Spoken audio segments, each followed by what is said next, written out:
بھائیوں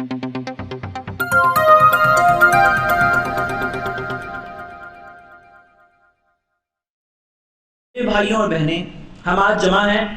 سب سے پہلے یہ حلال کمائی کا موضوع آخر میں اتنا اہم کیوں ہے، اس کے تعلق سے چند باتیں دیکھتے ہیں ہمارے خود کے بھلے کے لیے، کیونکہ آدمی جب اس کی اہمیت پہچان لے تو وہ خود کچھ نہ کچھ کوشش کرے گا۔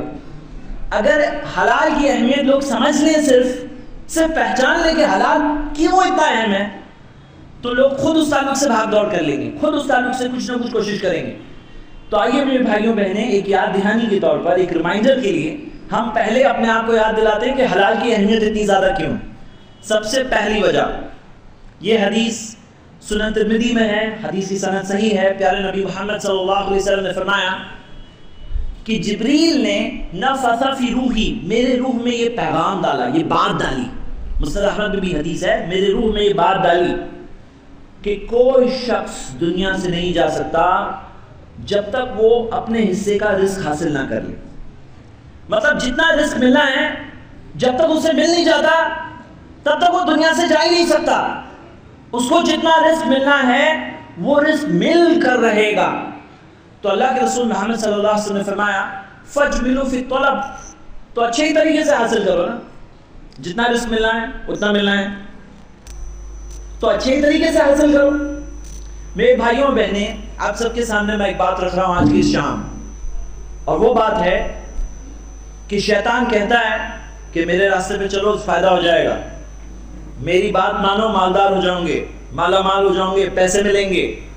لیکن صحیح بات یہ ہے جتنا رزق ملنا ہے اتنا ہی ملنا ہے، حرام کر کے زیادہ نہیں ملے گا، یہ حدیث ہمیں پتہ چلا۔ تو جب جتنا ملنا ہے اتنا ہی ملنا ہے تو صحیح طریقے سے ہی حاصل کرو، غلط طریقے سے کیوں حاصل کریں گے؟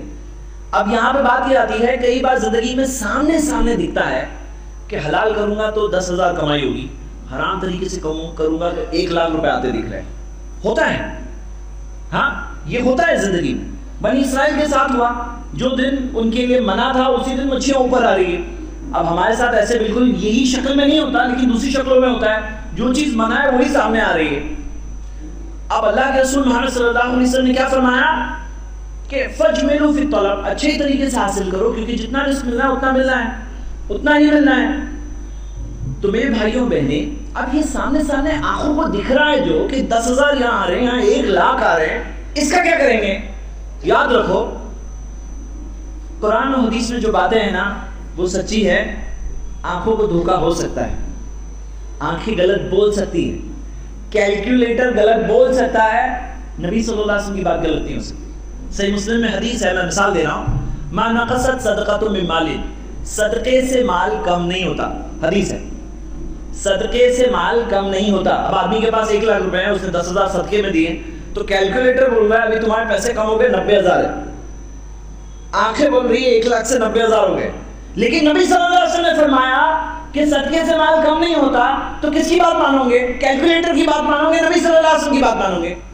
کس کی بتاؤ؟ نبی صلی اللہ علیہ وسلم کی بات مانیں گے۔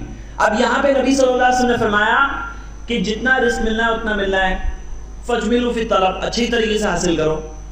تو کیلکولیٹر کی بات مانیں گے، آنکھوں کو جو دکھ رہا ہے، لیکن دنیا کی زندگی دھوکا ہے، یہ بھی تو دیا ہے قرآن میں، تو آنکھوں کی بات کو مت ماننا میرے بھائیوں۔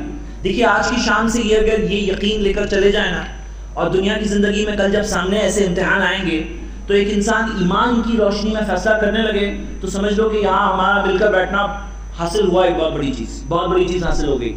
چلو ایک مثال دے رہا ہوں، ہاں ایسا ہوتا ہے کبھی کبھار کہ غلط کر کے 1,00,000 آ رہے ہیں، لیکن وہ آپ کا رزق ہے، یہ کیسے آپ نے فیصلہ کیا؟ وہ 1,00,000 آ رہے ہیں، پتہ چلا 30,000 ڈاکٹر پہ چلے گئے، 20,000 لائر کے پیچھے خرچہ ہو گئے، 30-40,000 کسی نے آپ کے ساتھ چیٹنگ کر لی، آخر میں پیٹ میں 10,000 گئے۔ تو جو رزق ملنا تھا اتنا ہی ملا، حرام کر کے زیادہ نہیں ملتا ہے، یاد رکھو، دماغ میں بٹھا لو، حرام کر کے زیادہ نہیں ملتا ہے، جتنا رزق ملنا ہے اتنا ہی ملنا ہے، تو حلالی طریقے سے حاصل کرو بھائی، حرام کر کے کیوں حاصل کریں گے؟ یہ ہو گئی پہلی وجہ۔ تیسری چیز، اب دیکھتے ہیں کہ اگر کوئی حرام کرتا ہے، حرام کمائی کھاتا ہے کسی بھی طریقے سے، تو کیا ہوتا ہے؟ اللہ کے رسول محمد صلی اللہ علیہ وسلم نے فرمایا کل جسد ہر وہ گوشت نبت من السحت جو حرام کمائی کھا کے بنا، ہر وہ گوشت جو حرام کمائی کھا کے بنتا ہے، فالنار اولا بہ، اس گوشت پر جہنم کی آگ کا حق ہے، جہنم کی آگ جلا کر رہے گی، اس کا حق بن گیا۔ جو گوشت حرام کمائی سے بنا وہ گوشت کو جہنم کی آگ جلا کر رہے گی، بچ نہیں سکتے۔ اس لیے کیا کرنا پڑے گا؟ اخلاص کے ساتھ توبہ کرنا ہوگا، وہ حرام کمائی کو نکال دینا ہوگا۔ مطلب اس کی بھی شکلیں ہیں، آف کورس الگ الگ شکلیں ہیں، لیکن جان بوجھ کے لیں گے تو سوچو کس کا گوشت بن رہا ہے، گوشت کس کا بن رہا ہے؟ سوچو، صرف ہمارا گوشت تھوڑی بن رہا ہے، بیوی بچوں کا بھی تو بن رہا ہے۔ کیا دے رہے ہو ان کو؟ حرام کمائی دو گے۔ فالنار اولا بہ، جہنم کی آگ کا حق ہے اس پر۔ اللہ اکبر۔ میرے بھائیوں بہنیں، ایسا مت ہونے دو، یہ فتنہ ہے، یہ دنیا کی زندگی آزمائش ہے۔ اگر یہ دنیا سب کچھ ہے تو کرو، پیسہ کیوں چھوڑ رہے ہو؟ 1 لاکھ آ رہے ہیں تو لے لو۔ دنیا سب کچھ سمجھتے ہو تو عیش و آرام کو چھوڑ کیسے سکتے ہو؟ لیکن صحیح بات کیا ہے؟ دنیا سب کچھ نہیں ہے، یہ دنیا کی زندگی تھوڑی ہے، اور اس کے آگے بہت لمبی زندگی ہے ہماری۔ مرنے کے بعد ہمیں اللہ کے سامنے کھڑے ہونا ہے، اور قیامت کے دن کے 5 سوال ہیں۔ سنن ترمذی کی صحیح حدیث، اس کے اندر پہلا اور دوسرا سوال، تیسرا اور چوتھا سوال ہے وہ مالہ من این اکتسبہ، پیسہ کہاں سے کمائے، وہ فیما انفقہ، کہاں خرچ کیے۔ آدمی بولتے ہیں میرا پیسہ ہے میں جیسا چاہے خرچ کروں، کہاں خرچ کیے جواب دینا پڑے گا، آڈیٹنگ ہونے والی۔ پیسہ کہاں سے کمائے جواب دینا پڑے گا، قیامت کے دن ہی جواب دینا پڑے گا کہاں سے کمائے۔ سب انفارمیشن باہر نکلے گی علی رؤوس الخلائق، سارے انسانوں کے سامنے۔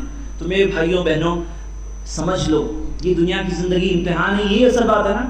اگر ایسا نہیں ہوتا نا تو جو کرنا ہے کرو، کر رہے ہیں نا لوگ، اپنا مذہب بنا کے رکھا ہے پیسہ۔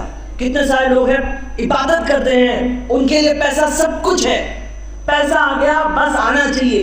اللہ کے رسول محمد صلی اللہ علیہ وسلم نے فرمایا یاتی علی الناس زمان، انسانوں پہ ایک ایسا زمانہ آنے والا ہے، ما یبال الرجل، جس میں ایک انسان فکر نہیں کرے گا، ما اخذ منہ امن الحلال امن الحرام، جو آ رہا ہے پیسہ حلال آ رہا ہے حرام آ رہا ہے، آدمی کوئی فکر نہیں لگی ہوگی۔ صحیح بخاری میں حدیث ہے، پیشن گوئی کی، اور ہوا ویسا ہی زمانہ چل رہا ہے۔ پیسہ آنا چاہیے بس، جانا نہیں چاہیے۔ پیسہ آ رہا ہے، حلال آ رہا ہے حرام آ رہا ہے، نہیں آنا چاہیے۔ میرے بھائیوں بہنیں ایسے نہیں سوچتے ہیں، ایمان والے ایسے نہیں سوچتے ہیں۔ اور اگر آپ کے ذہن و دماغ میں ایسا ہے، کیسا ہے؟ شیطان غریبی سے ڈراتا ہے، بولے میری بات نہیں سنو گے نا تو غریبی کی زندگی گزارنی پڑے گی۔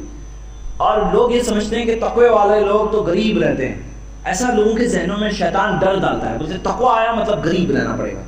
حالانکہ قرآن کی آیت پڑھیں گے تو اس کا اپوزٹ بات دی، اس کے خلاف بات دی ہے۔ سورہ طلاق میں سورہ 65 آیت نمبر 3 اللہ تعالیٰ نے فرمایا وَمَن يَتَّقِ اللَّهَ، جو تقوی رکھتا ہے، يَجْعَلْ لَهُ مَخْرَجًا، اللہ اس کے لیے راستہ نکالے گا، وَيَرْزُقْهُ مِنْ حَيْثُ لَا يَحْتَسِبُ، وہاں سے رزق دے گا جہاں سے سوچ نہیں سکتے۔